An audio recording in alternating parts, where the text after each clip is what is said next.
விஷயத்தை முன் வச்சிருந்தார். என்ன அப்படின்னா, சிஎம் அவர்கள் கொஞ்ச நாளைக்கு முன்னாடி வந்து பேசியிருந்தாரு, என் கேரக்டரை புரிஞ்சிக்கவே மாட்டேங்கிறீங்களே அப்படின்னு. இது சினிமா டைலாக் இல்லாம என்ன சிலப்பதிகாரத்துல இருந்து எடுத்து பேசினாரா அப்படின்ற மாதிரி விஜய் அவர்கள் விமர்சனம் பண்ணியிருக்காரு. இதை பத்தி உங்களோட கருத்து சார்? இதுக்கு என்ன போய் கருத்து சொல்றதுக்கு என்ன இருக்கு? அவர் ஒரு இல்ல, நடிகர். விஜய் அவர்கள் எது பேசினாலும் வந்து சினிமா டைலாக், அவர் ஒரு நடிகர் தானே அப்படின்னு சொல்றீங்க. சிஎம் அவர்கள் அதை காப்பி அடிக்கிறாரு. ஆமாடா கண்ண, நேத்து அவர் பேசினார் இல்லையா, 1/2 மணி நேரம் பேசினார், 27 நிமிஷம் பேசினாரு.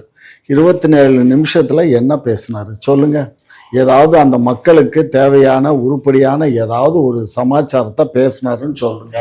ஏற்கனவே செங்கோடையும் தயார் பண்ணி வச்சிருந்தாரு 3 பக்கத்துக்கு, கரெக்டா 30 நிமிஷத்துக்கு தான் அவர் வச்சிருந்தாரு. அதை கூட வாங்கி பார்த்துட்டு இது வேண்டாம் அப்படின்னு சொல்லிட்டு இதை தயார் பண்ணி இதை பேசினார். சரியா? அவர் இன்னைக்கு வந்து அங்கே ஜிஎஸ்டினால எத்தனை குடும்பங்கள் சீரழிஞ்சு போச்சு, அந்த 4 மாவட்டங்களில், கொங்கு மண்டலத்தில் எத்தனை பேர் தற்கொலை பண்ணிக்கிட்டாங்க அப்படிங்கிறத பற்றியும், அதே மாதிரி நூல் விலைகள், அததான் அவர் சொல்லியிருந்தாரு, கொங்கு மண்டலத்தை வந்து ஆட்சியாளர்கள் பார்க்கவே மறந்துட்டாங்க.